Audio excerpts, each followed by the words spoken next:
మీకు ఈ మధ్య బాగా వైరల్ అయిన కాక్రోచ్ జనతా పార్టీ గురించి తెలిసి ఉంటుంది. ఈ సీజేపీ యొక్క ఫాలోవర్స్ లిస్ట్ చూసాక ఒక ఫేక్ ప్రాపగాండాకి మన జెన్జీ ఇంత ఈజీగా మ్యానిపులేట్ అవుతారనిపించింది. ఈ ఫాలోవర్స్లో దాదాపు చాలా మంది బంగ్లాదేశ్ అండ్ పాకిస్తాన్ నుంచి ఉన్నారనుకోండి, అది వేరే విషయం. ఒక గొర్రెని మిగతా గొర్రెలన్నీ ఎలా అయితే ఫాలో అవుతాయో అలా ఫాలో అవుతున్నారు. ఇప్పుడు వీళ్ళని గొర్రెల మంద అంటే షీప్ జనతా పార్టీ అని చెప్పి కొత్త అకౌంట్ క్రియేట్ చేసినా చేస్తారేమో. ఏం మాట్లాడతావు నువ్వు? ఏం మాట్లాడతావు?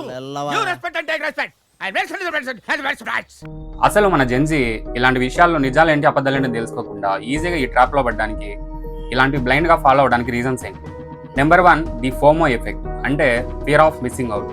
ఏదైనా ఒక విషయం సోషల్ మీడియాలో విపరీతంగా ట్రెండ్ అవుతున్నప్పుడు ఆ విషయం నాకు తెలియకపోతే నా ఫ్రెండ్స్ నన్ను ఎక్కడ అవుట్డేటెడ్ అనుకుంటారేమో అనే భయం మన జెన్జీలో చాలా ఎక్కువ.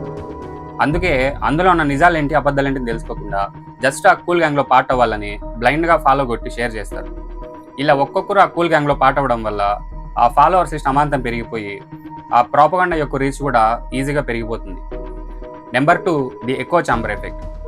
ఈ ఇన్స్టాగ్రామ్ అండ్ యూట్యూబ్ ఆల్గరిథమ్స్ ఎలా పనిచేస్తాయంటే, మనం ఏదైనా ఒక సెటైరికల్ వీడియోని, ఒక ప్రాపగండా వీడియోని 5 సెకండ్ల పాటు చూసినా, దానికి లైక్ చేసినా మన ఫీడ్ మొత్తాన్ని అవే వీడియోస్తో నింపేస్తాయి.